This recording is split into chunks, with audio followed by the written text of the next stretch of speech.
Palm Sunday అంటే అందరు ఏం చేశారంట, పామ్ లీవ్స్ని పట్టుకొని హోస్సానా హోస్సానా ఇన్ ద హైయెస్ట్ అని పాడారంట.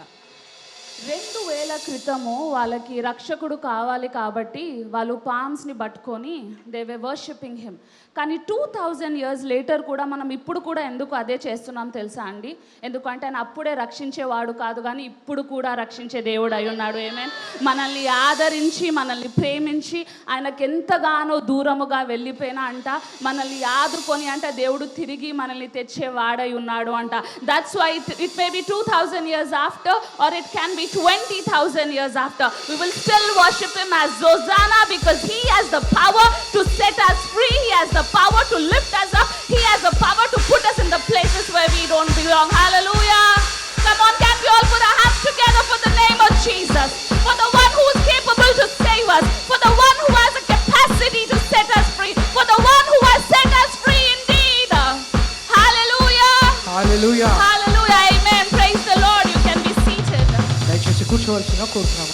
Let us all turn our Bibles to book of Acts chapter 10. అపోస్తల కార్యములు 10వ అధ్యాయము. And let's read from verses 12 to 16. అపోస్తల కార్యములు 12వ అధ్యాయము 12 to 16.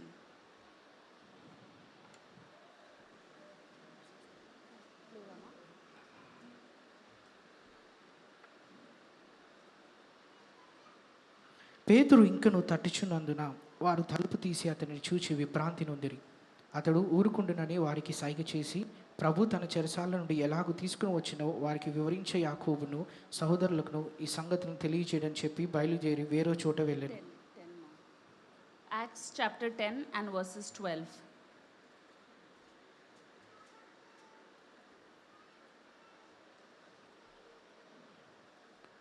అందులో భూమి యందుండు సకల విధములైన చతుష్పది జంతువులను ప్రాకు పురుగులను ఆకాశ పక్షులను ఉండెను. అప్పుడు పేతురు నీవు లేచి చంపుకొని తినుమని ఒక శబ్దం అతనికి వినబడెను. అయితే పేతురు వద్ద ప్రభువా నిషిద్ధమైనది అపవిత్రమైనది ఏదైనను నేనెన్నడూ తినలేదని చెప్పగా దేవుడు పవిత్రము చేసిన వాటిని నీవు నిషిద్ధమైన వాటిగా ఎంచవద్దని మరలా రెండవ మారు ఆ శబ్దము అతనికి వినబడెను. ఇలాగు ముమ్మారు జరగను. వెంటనే ఆ పాత్ర ఆకాశముకు ఎత్తబడెను. And also let's read the word 28, verse 28. 28వ వచనం కూడా చదువుకుందామండి. అప్పుడు అతడు అన్యజాతి వానితో సహవాసము చేయుట అయినను అట్టి వానిని ముట్టుకొనుట అయినను యూదునికి ధర్మము కాదని మీకు తెలియను. అయితే ఏ మనుషులు నిషేధింపగలిగిన వాడైనను అపవిత్రుడైనను చెప్పకూడదని దేవుడు నాకు చూపించి ఉన్నాడు. Amen. Amen. Now we see that Peter is having a vision. ఇక్కడ చూసినట్లయితే పేతురు ఒక దర్శనము కలిగి ఉంటున్నాడు. He is seeing in a vision all the unclean animals. అవన్నీ కూడా అపవిత్రమైన జంతువులను ఆయన దర్శనంలో చూస్తూ So ఉన్నాడు. now the voice came in the vision and it's telling Peter, Peter, I want you to eat all the animals that you're seeing in the vision. ఆ యొక్క దర్శనంలో ఆ యొక్క స్వరము వినపడి ఆయనకి ఏం చెప్తుంది అనగా నీకు కనపడుతున్న ప్రతి ఒక్క జంతువును నువ్వు తినవచ్చు అని చెప్తున్నది. So now Peter, being a Jew, అలాగే ఇప్పుడు పేతురు చూసినట్లయితే యూదావాడు కాబట్టి he's saying that how can I eat something that is against the law? అలాగే ధర్మశాస్త్రానికి వ్యతిరేకంగా ఉన్నది నేను ఎలా తినగలను అని చెప్తున్నాడు. How can I eat something that is unclean according to the law? అలాగే ధర్మశాస్త్రంకు అనుకూలంగా ఏదైతే అపవిత్రమైనది ఉన్నదో దాన్ని ఎలా తినగలను నేను అని Because అడుగుతున్నాడు. he says that every time when I eat something unclean, that has a capacity to make me unclean as well. ఎందుకనగా పేతురు ఏం చెప్తున్నాడు, అపవిత్రమైనది తినని ఎడలా నేను కూడా అపవిత్రుని అవుతాను కదా అని చెప్తున్నాడు. So that is why if we go forward in couple of scriptures, we see that now Peter is meeting a man called Cornelius and he's sharing a gospel to him. అలాగే ఇక్కడ మనం చూసినట్లయితే పేతురు మార్గం మధ్యలో వెళ్తూ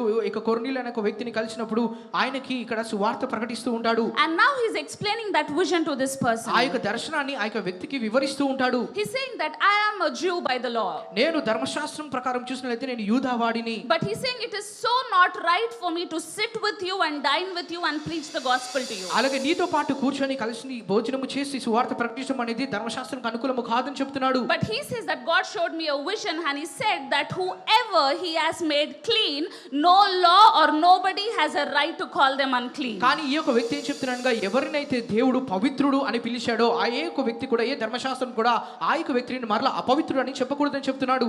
So what is this entire chapter talking about? ఈ యొక్క అధ్యాయం అంతా కూడా దేని గురించి So if మాట్లాడుతున్నది? we understand the Old Testament says that the promises of God, the covenant of Abraham is only applicable to the people that are born of Jews. అలాగే పాత నిబంధన ప్రకారం చూసినట్లయితే లేకపోతే పాత నిబంధన అనేది ఎవరికి అనుకూలమైనది ఎవరికి అది చెందుతుంది అనగా ఎవరైతే యూదా వారు ఉన్నారో వారికి మాత్రమే చెందుతుంది. So we as being the Gentiles, we do not have the power to take part in the covenant of the Abraham. అలాగే అన్యులుగా మనం ఉన్నాం కాబట్టి అబ్రహాముతో దేవుడు చేసిన యొక్క నిబంధనలో మనకి ఎటువంటి పాత్ర అనేది లేదు, పాల్పంచుకోలేము. So we are considered to be unclean. మనమందరం కూడా అపవిత్రులుగా ఎంచబడి ఉన్నాము. So what happens on Palm Sunday? కానీ మట్టలాదివారం రోజు ఏమి జరుగుతుంది? We see that Jesus was riding on a donkey and coming to Jerusalem. యేసుక్రీస్తు గాడిద మీద ఊరేగింపుగా వస్తూ ఆ యెరూషలేము వైపుకు వస్తున్నాడు. That is what we see in book of Zechariah chapter 9 and verses 9. అలాగే జెకర్యా గ్రంథము 9వ అధ్యాయం 9వ వచనం కూడా దాన్నే మనం చూస్తూ ఉన్నాము. So when Jesus was coming into the city of Jerusalem, ఎప్పుడైతే యేసుక్రీస్తు గాడిద మీద ఇక యెరూషలేము పట్టణానికి వస్తూ ఉన్నాడో we see all the Jews standing around Jesus. అలాగే యూదుల వారు అందరూ కూడా యూదులందరూ కూడా యేసుక్రీస్తుకి చుట్టూ అక్కడ అంతా కూడా నిలబడి ఉన్నారు. And they're saying, Hosanna, Hosanna, we are sure that you are coming to save us. అలాగే హోసన్నా హోసన్నా అంటూ కేకలు వేస్తూ వారు ఏం చెప్తున్నారుగా,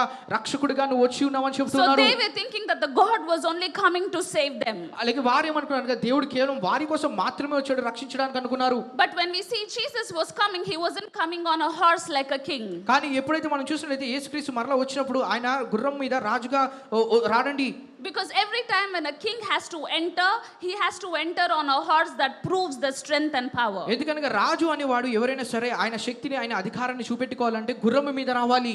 But Jesus, we see on the other end, is coming on a donkey. కానీ ఇక్కడ మనం చూసినట్లయితే యేసుక్రీస్తు గాడిద మీద వస్తూ ఉన్నారు. And you have to understand why donkey plays a very important role in the Bible. అలాగే బైబిల్ గ్రంథంలో గాడిద అనేది ఎంత ప్రాముఖ్యమైన పాత్ర పోషిస్తుందో మీకు తెలుసుకోవాలి. If we read the book of Exodus chapter 13, నిర్గమకాండం 13వ అధ్యాయం మీరు చదివినట్లయితే it says that every firstborn, let it be a child, let it be an animal, that is deemed holy unto God and that needs to be dedicated to God. అలాగే ప్రతి ఒక్క మనుషుడికి కానీ లేకపోతే జంతువు కానీ మొట్టమొదటిగా ఎవరైతే జ్యేష్ఠ పుత్రులు ఉంటూ ఉంటారో వాటిని పవిత్రంగా పరిశుద్ధంగా దేవుడికి సమర్పించాలి. So in the Jewish law there are two kinds of animals. యూదా వారి సంస్కృతిలో చూసినట్లయితే వారికి రెండు రకమైన జంతువులు ఉంటాయి. One is the kosher animals that are considered to be holy. అలాగే మొట్టమొదటి రకం ఎవరనగా పరిశుద్ధులుగా ఎంచబడిన వారు పవిత్రమైన ఎంచబడినవి that can be chosen for the sacrifice of the Lord. అలాగే దేవుడి కొరకు బలిగా అర్పించాలంటే ఆ రకమైన జంతువులను అర్పిస్తూ ఉంటారు. And there is also another set of animals that are called as non kosher animals that are not pure according to the law. ఇంకొక రకమైన జంతువులు ఏమిటనగా అపవిత్రమైన జంతువులు అయి ఉన్నవి. So donkey falls into the category of non kosher animals. అలాగే గాడిద చూసినట్లయితే అపవిత్రులైన ఆ యొక్క రకంలో చెందినది. So anybody in the Old Testament owned a donkey. అలాగే పాత నిబంధనలో చూసినట్లయితే ఎవరికి కూడా గాడిద అనేది ఉండేది కాదు. If they had a donkey or a firstborn, ఒకవేళ గాడిద లేకపోతే జ్యేష్ఠపుత్రులు అనే వారు they ఉన్నట్లయితే had to replace that donkey with the blood of the lamb for the ఆ sacrifice. యొక్క గాడిదను గొర్రెపిల్ల యొక్క రక్తంతో దాన్ని స్థానాన్ని పాత్రను మార్చాలి. Because it was unqualified to be in the presence of the Lord. దేవుడి సన్నిధిలో ఉండడానికి దానికి ఎటువంటి అర్హత అనేది లేదు. Because it was not worthy to be considered to even come close to the tabernacle. అలాగే గుడారం దగ్గరికి ఆ యొక్క మందసం దగ్గరికి రావడానికి కూడా తన అర్హురాలు కాదు. The donkey was picked to do very menial jobs in the household. అలాగే ఆ యొక్క ఇంట్లో చూసుకున్నట్లయితే ఆ యొక్క పనికి ఏదైనా ఉన్నట్లయితే గాడిదను చాలా చిన్న చిన్న పనులకు వాడేవారు. The donkey was the rejected among all the other animals that Jewish people treated right. యూదా వారి సంస్కృతిలో ఏవైతే పశువులను కొన్ని ఎక్కువగా చూసుకునేవారు వాటిని ఈ గాడిదని ఏం చేసేవారంటే తిరస్కరించేవారు. So on the Palm Sunday, మటలాదివారం రోజు when Jesus was entering to be the king who has the power to save us all, అలాగే యేసుక్రీస్తు మనల్ని రక్షించే రాజుగా అధికారం బలగా రాజుగా వస్తున్నట్టుగా he did not choose a great horse so that he can show how great he is, ఆయన ఎంత గొప్పవాడు చూపించడానికి గొప్ప గుర్రమైన శక్తివంతమైన గుర్రం మీద రాలేదు. but he chose a donkey. కానీ ఒక గాడిదను ఎన్నుకున్నాడు ఆయన. A donkey who had no status in the world. అలాగే లోకంలో ఎటువంటి స్థానము లేని He గాడిద. chose a donkey that was rejected among all. అలాగే అందరి మధ్యలో తిరస్కరించబడిన గాడిద.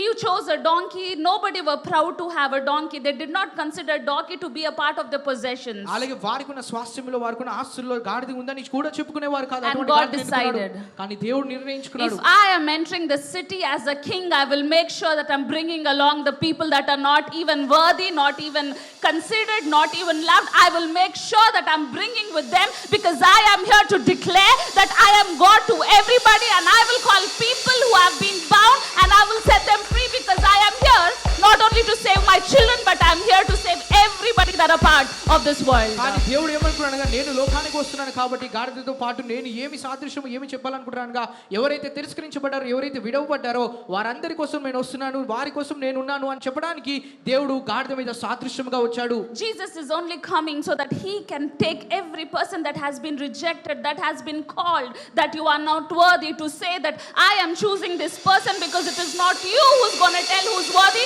but it is me. I will tell who is worthy, and whoever I'm calling worthy are worthy indeed. Amen. అలాగే యేసుక్రీస్తు దేనికి సాదృశ్యంగా వచ్చాడనగా, ఎవరైతే మనుషుడా నువ్వు అపవిత్రాలు లేకపోతే అర్హత లేదని చెప్తున్నారో, మనుషుడు కాదు నువ్వు అర్హుడివి లేకపోతే అపవిత్రురాలని చెప్పడానికి, దేవుడు నేను మాత్రమే నువ్వు అర్హుడు అని చెప్పడానికి నేనే అర్హుడని చెప్పాలనుకుంటున్నాడు. So today, as we are celebrating the Palm Sunday, ఈ రోజు మనం మట్టల ఆదివారాన్ని జరుపుకుంటూ ఉండగా we are just not celebrating the king, కేవలం రాజును మాత్రమే కాదండి but వేడుక we are also చేసుకునేది, celebrating the donkeys. ఆ యొక్క గాడిదని కూడా మనం వేడుకగా Today చేసుకుంటున్నాము. we are also celebrating the people that have been rejected. ఎవరైతే తిరస్కరించబడ్డారో వారిని కూడా వేడుక చేసుకుంటున్నాము. Today we are also celebrating people who have considered nothing to be everything today. అలాగే ఎవరైతే శూన్యములు ఉన్నారో వారందరూ కూడా సమస్తము కలిగిన వారిగా మనం చూస్తున్నాం ఈ రోజు. Because God did not choose the wise, but he selected somebody who didn't even have anything in the world. అలాగే దేవుడు జ్ఞానము కలిగిన వారిని ఎన్నుకోలేదు, కానీ లోకంలో ఏమీ లేని వారిని ఎన్నుకున్నాడు. And that is what God is also telling Peter. అలాగే పేతురుకు కూడా దేవుడు ఇక్కడ అదే చెబుతున్నాడు. He's saying that you have no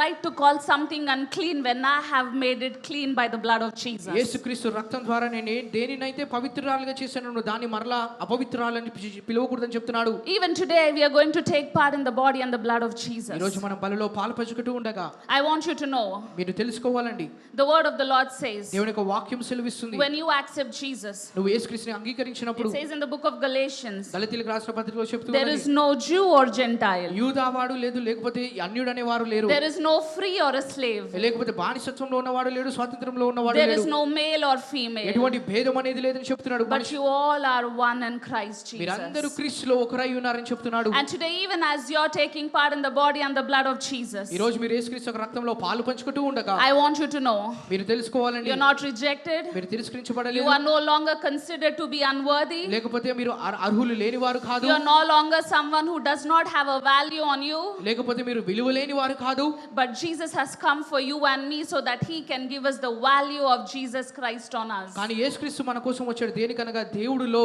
నీ యొక్క విలువ నా యొక్క విలువ యేసుక్రీస్తు అని చెప్పడానికి. Jesus came so that you and I can come boldly through the throne of grace and say that whatever belonged to Abraham can still belong to me, because I may not be a physical heir of Abraham, but now I am the heir of Abraham because of the blood of Jesus. కానీ ఇప్పుడు యేసుక్రీస్తు దేనికి వచ్చాడనగా, అబ్రహాముకి ఏదైతే స్వాస్థ్యం కలిగి ఉందో ఆ యొక్క స్వాస్థ్యం నీకు కూడా కలిగి ఉంది. నేను శారీరకంగా అబ్రహాం యొక్క సంతానం కాకపోవచ్చు, కానీ ఆత్మీయంగా నేను ఆయన సంతానం కాబట్టి ఆయన కలిగి ఉన్న ప్రతి ఒక్కటి నీకు కూడా కలిగి ఉంటుందని చెబుతున్నాడు. Amen. Amen. Can we all stand up to our feet and prepare our hearts to take part in this beautiful and wonderful and miracle meal that had the capacity to set us free, and it is still setting us free. అలాగే మనం స్వతంత్రులుగా మనల్ని విమోచనకు నడిపించే ఈ యొక్క బలిలో పాల్పంచుకోవడానికి, అద్భుతమైన పాత్రలో పాల్పంచుకోవడానికి అందరం కూడా లేచి నిలబడి సిద్ధపడదామా అండి? The blood of Jesus is the most important thing that you can own, యేసుక్రీస్తు యొక్క రక్తం అనేది చాలా ప్రశస్తమైనదై ఉన్నది, because this has put a seal that you are worthy. అలాగే మీరు విలువైన వారని ముద్ర వేసి చెప్పింది ఆయన రక్తమే.